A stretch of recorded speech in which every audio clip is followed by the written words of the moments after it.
পাচ্ছি না, কিন্তু এত যে জালি সেট হয়েছে যেটা বলার মতো না। এখানে দুটো দেখতে পাচ্ছেন, এইরকম প্রত্যেকটা গিটে গিটে 4টা 5টা এমনকি 6টা করে জালি ধরেছে। তো চাষি ভাই, যদি আপনারা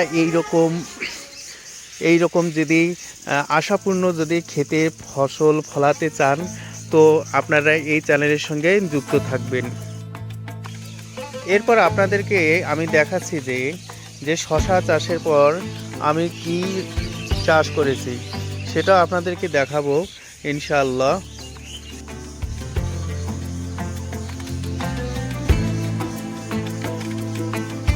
এই যে আপনারা দেখতে পাচ্ছেন আমার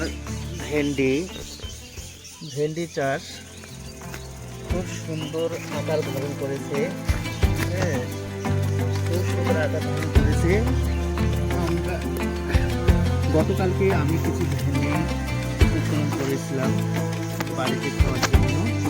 ইনশাআল্লাহ 1 সপ্তাহের মধ্যে আমি এই সমস্ত গাছ থেকে আমি ভেন্ডি তুলতে পারবো। হ্যাঁ, তারপর দেখাচ্ছি এই যে আমার গাজর চাষ, গাজর উত্তোলনের কাজ চলছে। আজকে 2 সপ্তাহ ধরে আমরা এখান থেকে গাজর তুলে তুলে বিক্রি করতেছি। তো প্রত্যেক দিন বলা যাবে না যে একদিন 2 দিন পর পর আমরা এখান থেকে গাজর তুলতেছি 150-200 কেজি করে।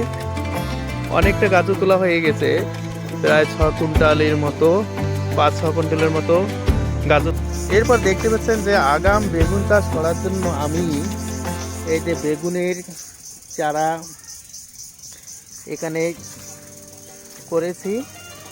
হ্যাঁ, বেগুনের চারা প্রত্যেকটি চারা যথেষ্ট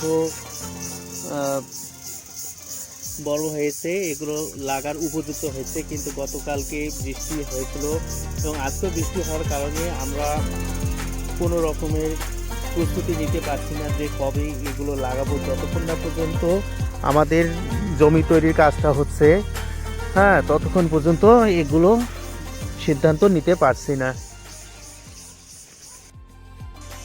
প্রিয় চাষি ভাই, শুধু আমি এগুলোই নয়, আরও অনেক চাষ করেছি যেগুলো ধাপে ধাপে দেখাতে হবে। তো এরপরে আপনাদেরকে দেখাচ্ছি যে এই যে বলছিলাম যে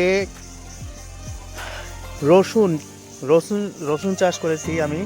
এই যে রসুন চাষ, দেখো রসুন চাষ করেছি এবং এর উপরে নিচে রসুন থাকবে এবং এর উপরে থাকছে ঝিঙের মাচা। আমি এখানে এ প্যাটার্ন না করে হাফ প্যাটার্ন করেছি, হাফ প্যাটার্নের মাচা দিয়েছি। হ্যাঁ, এই যে হাফ প্যাটার্নের মাচা দিয়েছি এবং আজকে জাল বোনা কাজটা শেষ হয়ে গেল ইনশাল্লাহ। এই দেখুন যে কয়েকদিন আগে আমি এগুলোর আপডেট দিয়েছিলাম যে ছোট ছোট গাছগুলো আজকে দেখো এই মাচায় ধরেছে, কত সুন্দর লাগতেছে।